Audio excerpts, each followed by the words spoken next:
بات جب سری نگر کی ہو رہی ہے تو آپ کو یہ بھی بتاتے چلے کہ سری نگر ہوائی اڈے پر اب کارگو سروسز بحال ہوں گی، اور اگر یہ کارگو سروسز بحال ہوتی ہیں تو کتنا فائدہ ملے گا جموں کشمیر کی صنعت کو۔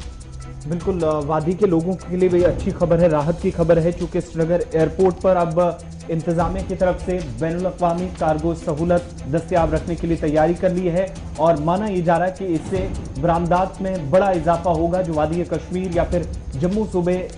اس صنعت سے جڑے لوگوں کے لیے بے حد فائدہ مند ثابت ہوگا۔ کسٹم آفس کلیئرنس کے لیے قائم کیا جائے گا ڈائریکٹ ایئرپورٹ کی طرف سے، اس کی بھی وضاحت کر دی گئی ہے، لیکن برسوں سے جس چیز کا انتظار تھا، اور اس سے پہلے نائٹ فلائٹ آپریشن، اور اس کے بعد صرف ایک چیز جو بچی تھی کہ بین الاقوامی کارگو فیسلٹیز سری نگر ہوائی اڈے پر ہوں تاکہ مختلف شعبہ جات سے لوگوں کو جن کی وابستگی ہے ان کو براہ راست اس کا فائدہ ملے، اور برآمدات میں اضافہ ہونے سے کم اگر ایک طرف قومی شاہراہوں کا بند رہنا مصیبت کا سبب بن جاتا تھا یا پریشانی بنتی تھی ان لوگوں کے لیے جو وادی کشمیر کے اندر بڑے پیمانے پر تجارت بھی کرتے ہیں، لیکن اس سے ایکسپورٹ پر کافی جو منفی اثرات پڑتے تھے وہ بہت حد تک بین الاقوامی کارگو سہولت سے دور ہونے کا بھی امکان ظاہر ہو رہا ہے۔ انٹرنیشنل کارگو فیسلٹیاں فل فلجڈ اب ملیں گی سری نگر کے انٹرنیشنل ایئرپورٹ پر، کیونکہ آپ کو یاد ہوگا کہ گزشتہ دنوں پارلیمانی اسٹینڈنگ کمیٹی برائے کامرس کا سری نگر کے اندر آمد ہوئی تھی، اور اس دوران انہوں نے سری نگر ایئرپورٹ کے اوپر کیے جانے والے اقدامات اور وہاں پر تجارت کے حوالے سے بننے والے سینٹر کا بھی جائزہ لیا تھا، جس کے بعد ہی اس بات کا فیصلہ لیا گیا تھا کہ بہت جلدی اور جلدی سے بیشتر انٹرنیشنل کارگو فیسلٹی جو ہے وہ سری نگر انٹرنیشنل ایئرپورٹ پر ہونی چاہیے تاکہ بوسٹ مل سکے ایکسپورٹ کو۔ اور اب جو ذرائع ہے ہمارے ان کا ماننا ہے کہ جتنا یہ جلدی ہوگا اس سے کیا ہوگا جی، اس سے بوسٹ ملے گا ایکسپورٹ کو۔ کس والے ایکسپورٹ کو؟ ہینڈی کرافٹ کو، اور جب ہینڈی کرافٹ کو ایکسپورٹ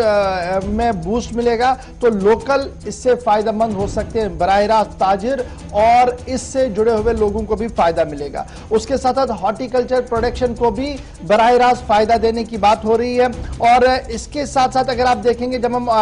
سری نگر ہوائی اڈے کی بات کریں تو امپورٹ بھی کچھ چیزیں ہو رہی ہیں باہر سے، تو اس امپورٹ میں جو سپیئر پارٹس آتے ہیں اور کچھ اور چیزیں آتی ہے وہ بھی کہیں نہ کہیں ملیں گی، تو اس سے بھی فائدہ مل سکتا ہے۔ پروپوزڈ کارگو ٹرمینل جو ہے یہ کم سے کم 20 lakh metric ton fresh fruit سالانہ ایکسپورٹ کرے گا جی کشمیر سے، جو تقریباً 7,500 کروڑ روپے کی 7,500 کروڑ روپیہ اس کا تخمینہ لگایا گیا ہے۔ اور اس کے ساتھ ساتھ جب یہ ایکسپورٹ ہوگا تو سیب،